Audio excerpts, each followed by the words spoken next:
But what is new is that we are now looking at it from a post-Dodd-Frank era. And there have been a series of reports done.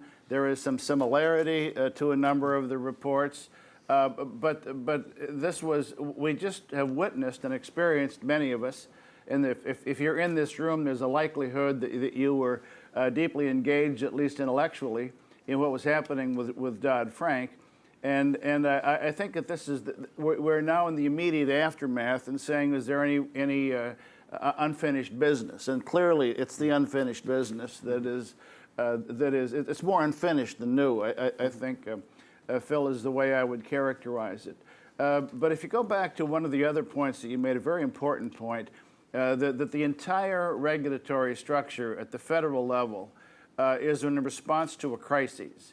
Every element, every unit of the regulatory structure was created by Congress in response to a crisis and designed to fix the previous crises.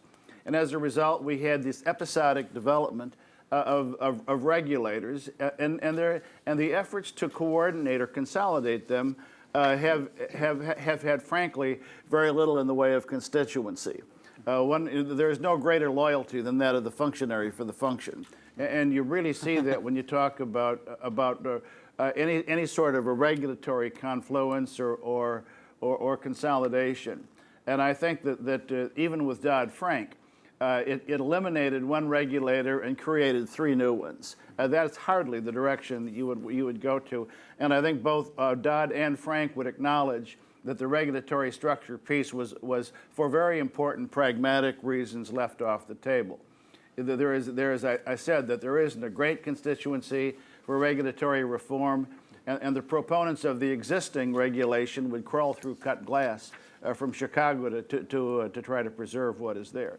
But in the post-Dodd-Frank era, it's the right time to take a look at the issue, and I think that's one of the reasons that Richard and I were willing to take a hard look. And what I think we have done is to come up with some ways that would improve the overall regulation, starting with the focus on supervision, which I think is the most important thing in the report, and a very pragmatic, practical suggestions as to how we could achieve it.